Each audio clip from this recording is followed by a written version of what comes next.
Camare, consulting with the author, si Camare. One, if Auntie Delia promises to stop butting into her business. Two, if her father died and she was made to ascend the throne to be queen. Unfortunately for her, it was the second thing that brought her home.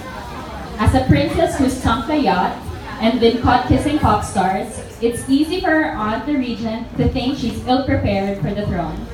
But Nina doesn't think that having to fake date Felipe, the handsome, squeaky clean Prince of Concordia, was the best solution for that. Nina's ready to learn the ropes of her new role and make it hers, and reconnecting with Felipe only makes her want to be a better queen. But is the monarchy ready for Queen Nina?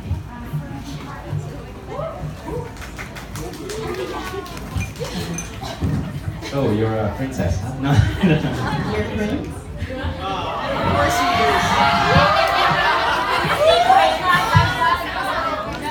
You guys. Not very long. Right. The Queen's Game. By Carla de Guzman. Nina, I need to talk to you in private. Felipe interrupted, making her turn sharply to him like he was the bad guy. Give us 5 minutes. Make it 10. Nina squeezed out, her eyes still focused on him. The room was very quickly cleared for the prince and the princess. He could tell that she was running on fumes, and if she'd been a dragon, the entire room would have been burned to a crisp. What the actual frickin' frick is going on? Nina roared, as soon as the door was closed behind the last person. Do these people seriously think that we would just say yes to this? Felipe wasn't listening to her. Nothing she said registered in his head because he was already thinking about the repercussions, coming up with all the reasons why they shouldn't agree to this. He still believed that there was going to be a happy, peaceful outcome for everyone in all situations. He had to believe that. He came to the logical conclusion before she finished. I want to do it, he announced, bracing for the full impact of Nina's rage. Producing that new material will bring more jobs and opportunities for my people. I'd be an idiot not to take them up on their offer. What? Her voice dripped with acid as she turned to him. Her tone was actually quite soft and lovely in cadence. But the things she chose to say would have made cities crumble. Traitor. You heard what's at stake for me, he argued. I'm the ruler of Concordia. These are the kinds of choices I have to make. And if I say no, I'll continue to be the party girl princess with no sense of responsibility. She scoffed, shaking her head. I know I haven't been here, and I've done some really stupid things, but they won't even let me try without giving me a crutch to lean on like I can't do anything myself. What kind of backwards medieval black hole did I just walk into? Wormhole, he corrected her, technically. God, Felipe, don't you see how crazy this is? They want us to act like a couple, to use each other. He knew that she was right. He also knew that by agreeing to this, he was basically saying that every judgment made about Nina's behavior was correct, that she was out of control. He needed someone to make sure she acted the part of the princess. The idea made his stomach turn. He didn't think she needed him to fix her reputation at all. I know, he said, after a long beat of silence. And I'm sorry. I'm sorry that it came to this. Obviously, I wouldn't agree to this without your consent. Thanks a lot. She snorted. But, you know the choice you have to make, he pointed out. This is a small price to pay for both of our nations to be happy.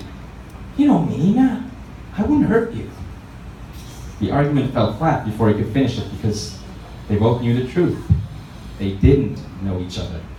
They had just begun talking. And while deeper connections had been made in shorter times, they had barely scratched the surface. Felipe wished that he could run and pace across the room, taking the kinetic energy as a spark to jumpstart his thoughts, but all he could do was watch Nina as she settled in on the daybed near the open window, her eyes trained on the view of the sea. They say that any window you look out on in Cinco Mare has a view of the ocean, same as Concordia, he murmured, and she turned sharply to him like she'd been interrupted. Sorry. Both nations were on edge of something better, something that could change lives. If they pulled this off, it could mean better lives for everyone, happier people. If they couldn't, and people lost their faith in them, well, they knew of at least 2 people who would be more than happy to have them relinquish their roles. He watched Nina sigh deeply, dropping her head back like gravity was forcing it there. She rolled her head from side to side, and Felipe just managed to stop himself from jumping up and offering to massage the sore spot on her neck. Nina's eyes closed, and Felipe felt his lower abdominal muscles contract when he saw her roll her head and loosen the strain on her own body. Okay. She appeared to be speaking more to the ceiling, like she was talking to someone high up. Fine. He watched as she stood up slowly from the daybed. It took him a moment to realize that her lovely doe eyes were trained on him. He was wildly uncomfortable and started to squirm, but he already knew that any attempt of fleeing was futile. Nina had a target in mind, and he was the rabbit trapped under the hungry lioness gaze. Here's something for you to think about, Felipe. She said, his eyes wandering to her ankles as she stripped off her shoes again. You say that you're not going to hurt me, that you wouldn't. Yes, I already said that. Haven't you considered the possibility that, given my reputation, I would be the one to hurt you? Certain parts of Felipe's body that shouldn't be paying attention to any of this were definitely paying attention now. He adjusted himself, surreptitiously, and the corners of Nina's lips curled because she knew exactly why he was suddenly so uncomfortable. He swallowed quickly, feeling his entire body thrum with anticipation. Felipe realized that he was actually enjoying this, and that was the most terrifying part of all. If that's what you want, he yielded quickly. But you should know that the chemistry is an emotional interaction between 2 people. This is definitely not emotional. Contrary to popular belief, you can have chemistry with someone without actual emotion. She lectured, placing her leg over his outstretched injured one, giving her full access to his body. It's called sexual chemistry.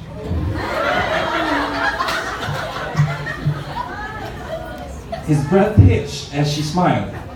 Their faces so close that Felipe couldn't count the number of lashes on each of Nina's eyes.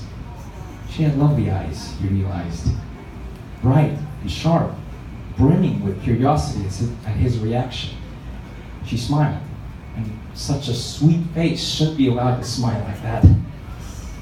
Her lips parted, and he held his breath, waiting to kiss her. I want you to be a good influence on me, She said, her hair tumbling over her shoulders as she placed her knees on either side of his. But what if I become a bad influence on you? He braced himself for the kiss he knew was coming. But instead, she lightly tapped the tip of his nose with her finger and backed away completely, giggling like nothing was amiss. You okay, spaceman? She asked him, like he had been the one hesitant about this whole thing. Yes, he managed to hiss. She actually laughed before she tapped his cheek with her fingers and started to leave the room, promising that the doctor would come and see him in a bit. Once she was gone, Felipe felt his fingers unclenched from the chair's arms and the toes on his uninjured foot uncurled. He was in big trouble. Big trouble.